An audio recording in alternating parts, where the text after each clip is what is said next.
been 3 years since March 11th, 2011, the Eastern Japan earthquake, which devastated Japan, the economy, and everything. This really affected my case. This is where I really became alienated. My ex-wife didn't return phone calls of where my son was, and no contact for 3 months until I went to mediation court. I got a letter in the mail. I went to mediation court 7 times, and they did squat. 0, nil, nothing. You know, this shows you that the mother can do what she wants in Japan. The March 11, 2011 earthquake, I'm sure you all know about it, just devastated Japan, devastated my work, devastated, pretty much cut me off from my son. That's where it really was a turning point. And I think that's why I got all this exposure and a lot of other left behind parents. Just how hard it is here in Japan, not having rights to see your child, major human rights violation after an earthquake, not knowing where your son is, Daiichi nuclear plant in Fukushima, leaking radiation. I live about 200 kilometers from that location, and talk about another fear, not knowing if your son is okay, and your ex-wife not even telling your son is okay. Can you imagine that? Can you imagine that? That's what really tore my heart apart. And I would just break down every day. I just, I was a mess. And furthermore, I was losing work left and right as I have a couple different jobs here in Japan, and I told myself I must stay here for my son, see what's going to happen with the radiation level, and just everything here in Japan. A big nightmare, and I've been fighting ever since. The last year, since Japan agreed to sign the Hague Convention, I've felt a lot more comfortable that things will change. We'll see. But the nuclear incident and the earthquake in Japan really changed everything for everybody. And in my case, that's when I was denied, 2 weeks visitation rights. When Kai was younger, I'd meet him once a week in my apartment. And then gradually she changed it to 2 weeks, always meeting in the same park. And then after the earthquake, 3 months I didn't even talk to him. Then after that, I went to mediation court. And then I was just treated like crap. Talk about no human rights. She could do whatever she wants with my son, avoid my emails, and just use her system to get whatever she wants. Hopefully with the Hague Convention, things will change. But really, my heart goes out to the people from March 11th, 2011. This was a problem for everybody, and this brought my situation to light, because that's when things really escalated. So yeah, nuclear is getting better here in Japan, they say. Still don't trust it. Living in Chiba, too close to the nuclear plants, so hopefully things will be okay.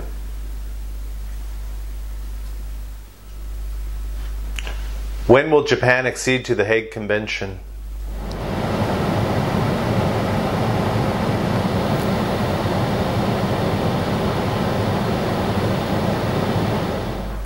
Japan will accede to the Hague Convention on April 1st, 2014. It took 34 years, and Japan is the last G8 nation to do so. It's been a long time coming. Japan finds itself at odds over many other industrialized nations when it comes to children in cases of divorce. The legal system grants custody to a single parent, usually the mother. Courts in many other nations grant joint custody. So parents here fight serious custody battles. Some even abduct their children across international borders. Some say the laws need to be changed. At HK World's Atsuko Iwasaki has more. We want to see our children! Children have human rights, man! These parents say they've been cut out of their children's lives. They are demanding joint custody and visitation rights. My wife took our children and has rarely let me see them. I have even considered suicide. Nothing is worse than having your own children kept from you. We're now joined by Kazuyo Tanase. She is a clinical psychologist who specializes in relationships between parents and children after divorce. So, Ms. Tanase, could you first explain to us the current situation here in Japan with respect to children in custody disputes? Oh, yes. The number of newly filed visitation cases exceeded 8,900 in 2010. That's more than 4 times the number in 1999. There are many reasons for this increase. Major one is more fathers are involved in child rearing more actively nowadays. However, the system is still sole custody. That's quite clearly behind the times. How does Japan's sole custody system compare with what exists in other industrialized nations? Oh, yes. Japan is one of the few developed countries in the world to maintain this system. Before 1980, most developed countries had a sole custody, but empirical and longitudinal studies showed that maintaining contact with non-custodial parents is beneficial for children's well-being. That prompted the change. One major reason why Japan sticks to this system is because there is a strong belief that it's in the best interest of the child to be with one parent after divorce. So it's quite common for courts to limit visitation for non-custodial parent to just several hours per month. But why is there a deep-seated opposition to the joint custody system in Japan to begin with? Oh, yes. Some people are really worried about divorce cases involving domestic violence and child abuse. So in those cases, we have to be really careful and have to be seriously pay cautions. Without international pressure and several human rights groups, I wonder if Japan would have signed on to the Hague Convention. Thanks to all those people who've pushed, fought, politicians, lawyers, left behind parents, parents in Japan, parents overseas. The time has come, and hope Japan will do the right thing and make the laws grant access to all the children who've been suffering and neglected. Japan is gaining an unwanted reputation as a black hole for international child abductions. Alone of all the industrialised nations, it hasn't signed the Hague Convention, which mediates international custody disputes. So it's becoming notorious as a safe haven for parents who abduct their own children after a relationship has broken down.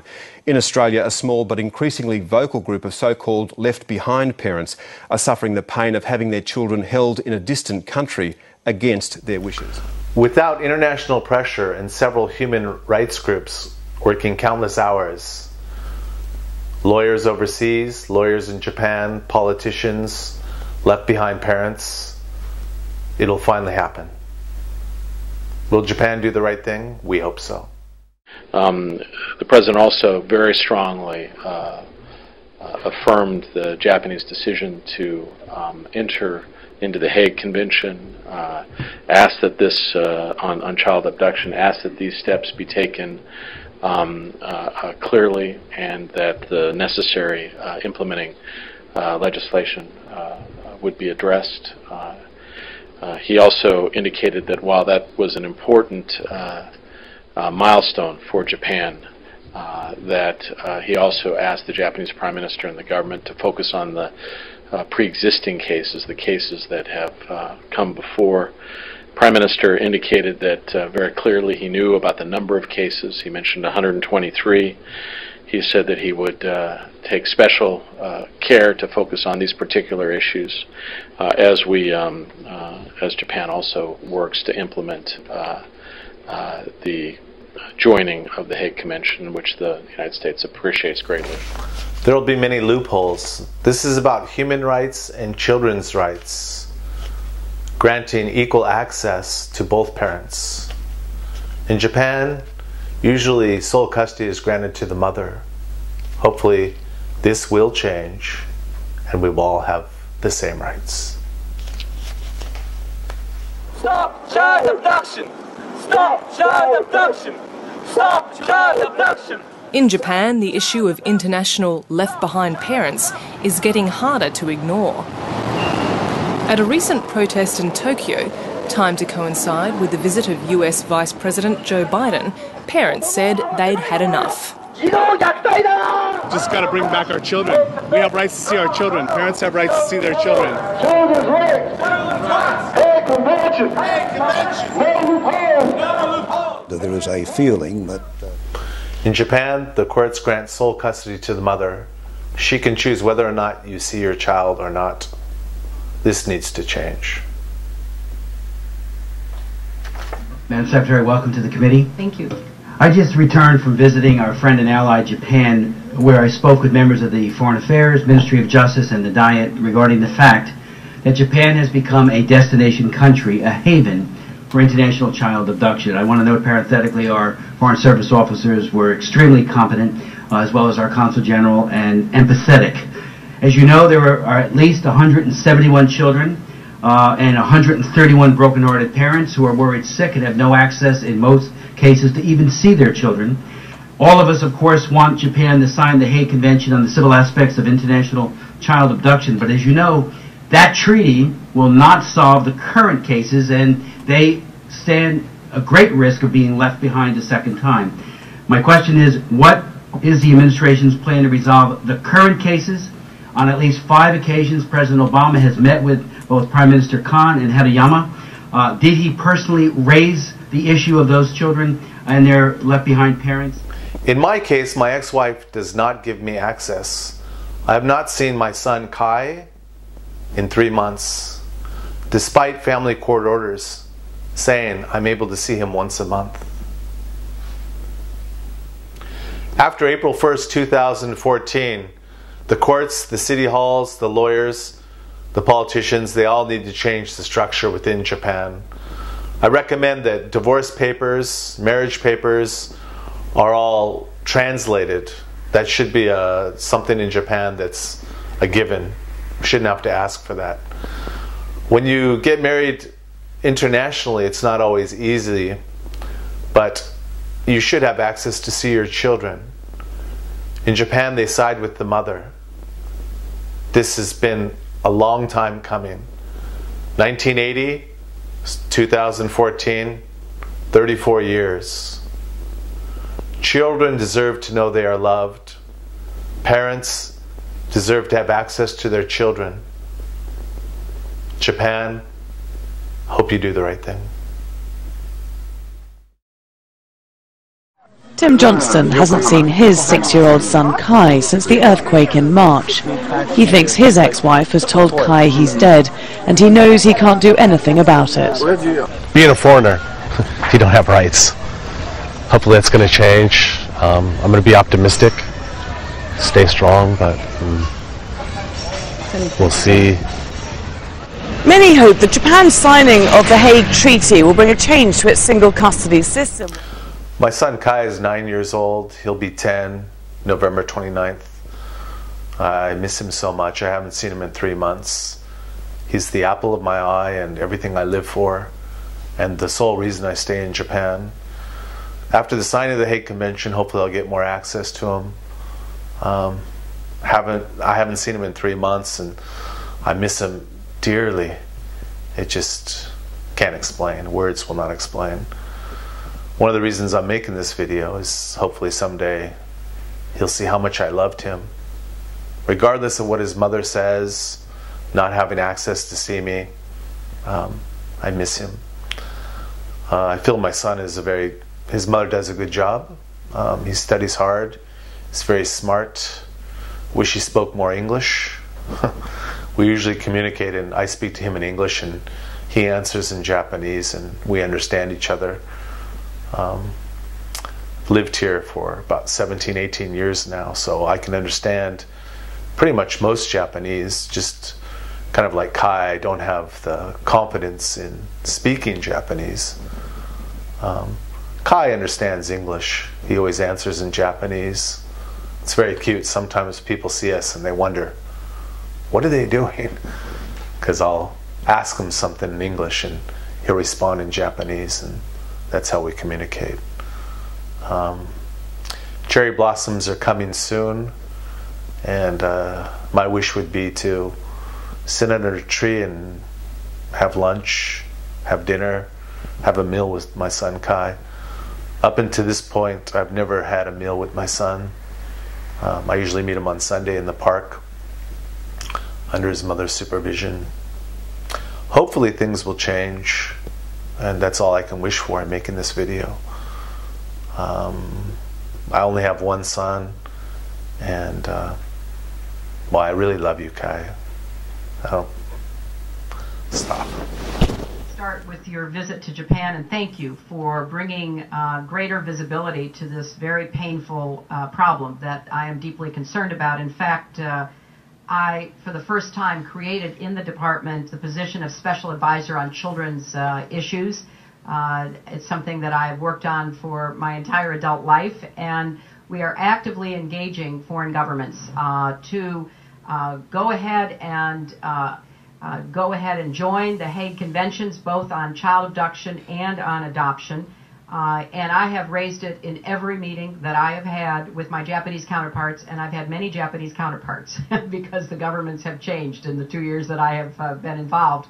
And I know the President has also raised it. I appreciate your going to Japan, and I thank you for the kind words about the consular affairs officers there, because this is at the highest priority level in the administration. It is not only Japan, but Japan, unfortunately, has many more of these cases. We are also concerned about South Korea and many other countries in Asia. And in fact, our special advisor hosted a meeting for all of our chiefs of mission from Asian countries, including Bangladesh, China, Japan, Laos, Nepal, the Philippines, Singapore, South Korea, and Timor, to encourage that this be put on the top of the list.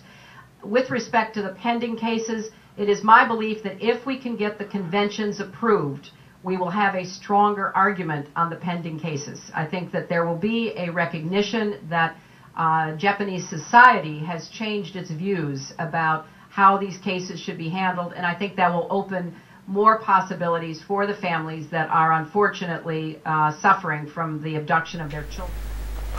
My wish is my family can meet Kai, so hopefully they'll have access to him. My mother, his grandmother, really loves Kai, and all her gifts are returned. My father, Kai's grandfather, wants to meet Kai. Kim, Jim, my sister and brother-in-law, have met Kai when he was born. Christopher and Gracie, my nephew and niece, are just jumping up and down to meet Kai, and they're planning to come here soon. Hopefully they can meet him. But Kai deserves to know that he has relatives that love him, and that everything is set up for him. Currently we have a $50,000 trust fund for Kai for university, and I'm trying to save a little bit of money here and there that I can to also give my son whatever he needs in the future. So it's not forgotten by any means. I would like to thank my good friend Kazu Takanaka. He's also from Chiba and a surfer. That's how we met, surfing. Anyways, without Kazu's help, I wouldn't have been able to make this video and numerous other videos I've made. He's covered demonstrations for me in Tokyo. He shot a video of my son when he was young, which really meant a lot to me, because you never know, when you might have to go back home when you live in a foreign country. Kazu is an excellent photographer and a video cameraman, and I recommend him to anybody who needs anything done in Japan. His name of his studio is Studio Jinpei, and we'll put some contact information up there for you. Thank you, Kazu.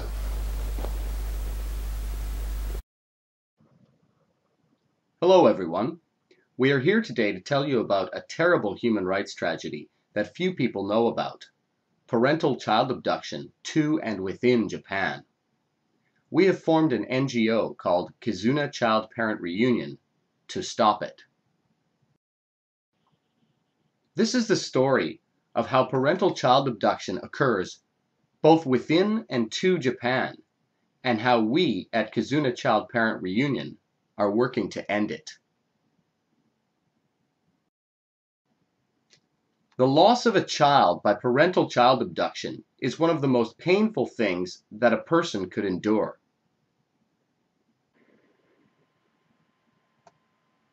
The loss of the child-parent relationship causes significant psychological damage to a child. It has a lifelong effect. In Japan, all parents are affected, Japanese and non-Japanese, mothers and fathers. We know of several parents who have committed suicide. If you lost your child due to parental child abduction, we would ask two questions. 1. How would you feel? And 2. What would you do? So, there are two choices. Walk away from a broken family law system in which you are certain to lose, or take on an impossible task. We at Kizuna Child Parent Reunion chose the second option: to change the system of Japan for the benefit of all children and their parents. The Japanese family court system and infrastructure present an impossible challenge. Parental child abduction is not illegal in Japan. The sole custody system promotes child abduction. You can't prevail. Japanese family court is the root cause of international and domestic abduction. It ignores foreign court orders. It validates claims of domestic violence without investigating. It always gives sole custody to the parent who has abducted the children. This is a basic model of Japanese family law. There have been nearly 5 million divorces in Japan since 1992. Typical visitation averages once a month for about 2 hours. Regular and frequent visitation is never considered. Visitation for the left-behind parent, even for those who are still married, is not enforceable. An estimated 2.7 million children have lost contact with their parent. Every one of these cases is a human rights violation for both the child and parent. The mission we have taken on is to work on restoring the human rights of all children in Japan, from parental child abduction to reunion. On November 24, 2012, we set the objective of having Japan join the Hague Convention on International Child Abduction by the G8 Summit in the UK in June 2013. We have raised this human rights issue to the highest level of American, G8, EU, and Japanese governments. These are a number of government officials that we have communicated with. This is a series of significant events that have changed the situation. Christopher Zavoy was arrested in September 2009 while trying to recover his 2 children who were abducted from the US to Japan. House Resolution 1326 passed in the U.S. House of Representatives by a vote of 416 to 1 in September 2010. Senate Resolution 543 passed in the U.S. Senate unanimously in December 2012. There have been 4 joint démarches, formal diplomatic protests, served to Japanese officials from October 2009 to February 2011. This has created strong multilateral diplomatic pressure. Several governments have called for Japan to pass Hague Convention legislation. Pictured here are Japanese House Foreign Affairs Chairman Kawai and U.S. Ambassador Roos. In the spring of 2013, Japan unanimously passed legislation to enable it to join the Hague Convention. It took 30 years, but Japan is finally prepared to join the Hague Convention on International Child Abduction. Our objective was achieved. Kizuna CPR is now a leader in this global human rights movement. Our future goals are to educate the Japanese public about global standards regarding children's human rights and reconnect children with their loving parents while honoring their best interests. The laws and customs need to be changed to ensure that children have continued access and contact with both parents after separation or divorce, that parenting time for both parents is enforced, that there is joint parental authority post-separation or divorce. Buckminster Fuller stated, "You never change things by fighting the existing reality. To change something, build a new model that makes the existing model obsolete." Our approach is to find and propose innovative solutions that demonstrate the old model to be obsolete and replace it with a new model. Our approach is diplomatic, constructive, and non-confrontational. Going beyond the problem, we focus on solutions. We see 4 steps. Relate. We have formed relationships with government officials from around the world, victim parents, and are already bringing about child-parent reunions. Educate. We have held and supported seminars, study sessions, and awareness-raising events. Demonstrate. We demonstrate information of new practices for raising children to bring about change. Legislate. We are bringing about the change of laws.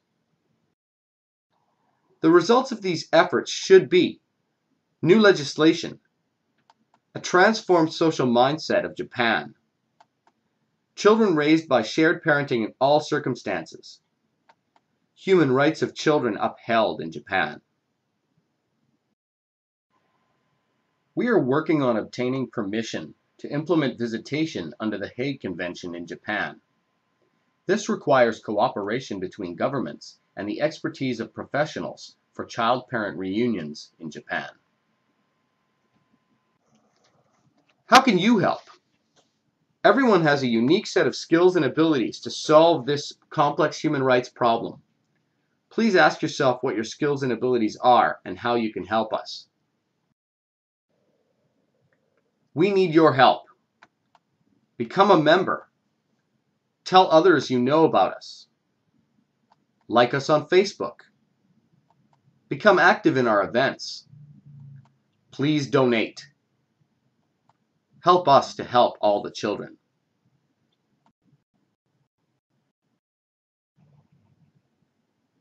Feel free to contact us. info@kizuna-cpr.org. Thank you for watching.